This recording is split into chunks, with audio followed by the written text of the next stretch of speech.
Hi, my name is Dr. Brooke Flinders, and I'm chair of the Department of Nursing, and I'm here to talk to you about how our department is answering the call. What you might not know is that Miami University Nursing is more than 50 years old. We started out in 1966 in an associate degree program at Miami University Middletown, and the next year we began our program in Hamilton. But over the years, we've had several different programs. We started out with that associate degree program. We've also had an LPN to RN program, and we've had an RN to BSN completion program.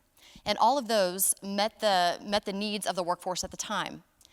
In 2009, we began offering a 4-year traditional baccalaureate nursing program. And over the past couple of years, things have really taken off, and I think that we're a prime example of accelerating ahead. So when I say we're answering the call, what I mean is that we are answering a professional call to action. And so basically, even before the pandemic, we were faced with a national nursing shortage and a national shortage of nurse educators. That contributes to an additional shortage of nurses because you can't admit enough students at any given time if you don't have enough educators and clinical educators. In addition to that, at the same time, we had an aging population. And so what this means is that we have people in our communities that need care, and you need nurses to provide that care. To make that even more complicated, we have an aging population of experienced nurses. And in specialized fields, this is a problem. We need to be replacing them. And so basically, this just created a perfect storm. And then came COVID-19. So as you can imagine, we're in a situation where we need more nurses. And at Miami University, I'm proud to say that we were one step ahead of this. We couldn't have predicted what was to come, but fortunately, in 2018, 2019, we began to grow our program at Miami, and I'm gonna tell you how we did that. So basically, in 2018, 2019, we wrote a proposal and we became part of a broader initiative to expand Miami's healthcare programs in the first round of Boldly Creative. And basically, this funding, I joke that it was kind of a calculated risk, and other people at Miami may not use that terminology.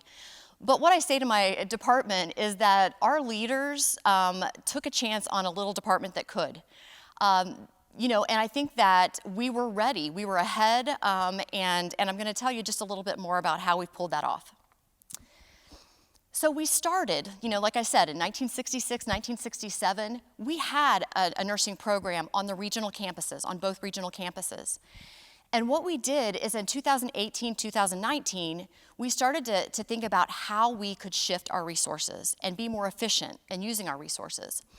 And so in fall 2019, we shifted all of our regional nursing students to take their nursing coursework in Hamilton.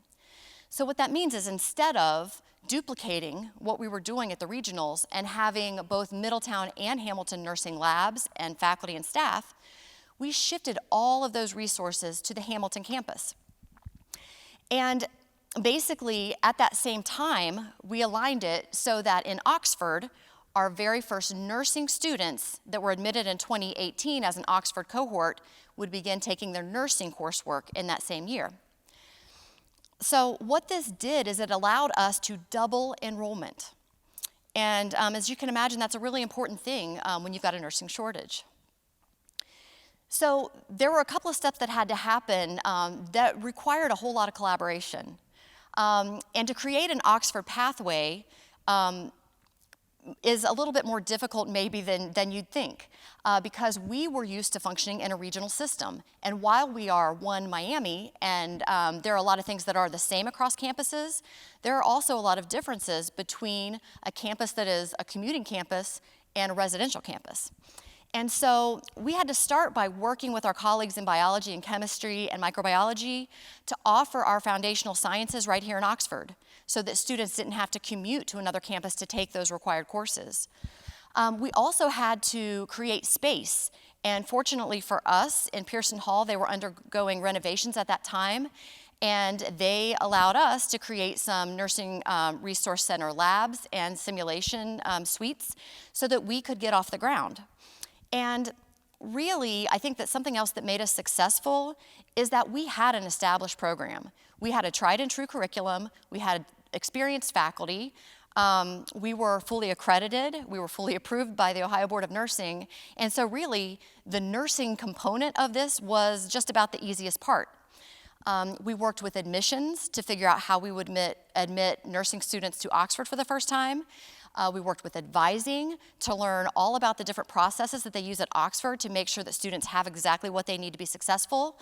And we just had to develop structures and systems that would support a program that was being offered in Oxford for the first time. Even though we had that temporary space in Pearson Hall, we developed it really for 40 to 60 students max. And already in nursing in Oxford, we're admitting 86 to 88 students per year, per cohort. And so what that means is we knew from the beginning that we would get there and that we would need space. And so we started planning that right away. In Hamilton, because we were shifting from Middletown and Hamilton labs to just Hamilton labs, we suddenly needed to provide enough support and structure for double the students on one regional campus. And so the very first renovations that took place were in University Hall in Hamilton. And we have completed phase 1 just about 2 weeks ago, and we moved into our new lab space there. And phase 2 will be complete in the spring, and that will open up 4 additional classrooms right there in University Hall so that all of our regional nursing students will be in one place.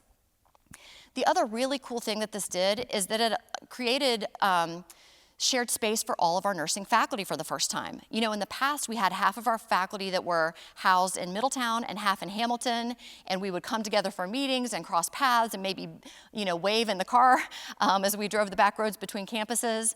But for the first time, every faculty member had space, that office space and shared space in Hamilton. So that made, you know, all of our planning a whole lot easier. The second piece of the space planning that we've been doing has to do with the Clinical Health Science and Wellness building here in Oxford. And this space is to be completed in 2023. And the thing that I think that we're most excited about is the interdisciplinary aspects and opportunities that this will bring. We will be in one building with shared space with speech pathology and audiology and their clinic, with the new Physicians Associates program, the PA program. We will have undergraduate nursing there. We will be kicking off and having some resources that will support a new graduate program in nursing that I'll talk about in just a minute. And also we'll have other clinical services located right there in that building. So student health will be there, and student counseling services will be there. And you know, really, we're building this collaborative plan literally from the ground up right now. And so the leaders are coming together to plan the space. And the leaders of all these different units are coming together to talk about how we can do a really, really good job of preparing future professionals who need to be able to collaborate with people across disciplines. The final update that I just want to provide has to do with our master's and our doctoral programs in nursing. This past academic year, we were approved to offer a master's program beginning in 2022, and that program will offer 3 different tracks. So students will be able to choose to take either nurse educator, nurse executive leader, or family nurse practitioner programming. And then by the time those students graduate in 2 years, they'll be ready to enter our DNP program, our Doctor of Nursing Practice program. So that will begin in 2024. These programs are almost 100% online. We have a couple of on-campus experiences for the students, but the reason that we needed to do that is because nurses, as you can imagine, practice all different shifts, all different days of the week, and they require flexibility, so this will allow that to happen. I think that in closing, I would just say that we are really excited. We can't overestimate the impact of all that's going on around us right now, and these are truly difficult times. But in nursing, you know, we're looking ahead, we're really excited, we know that we're on the right path, and we know that we're producing really, really strong nurses to serve our communities. So thank you for joining me. Love and honor.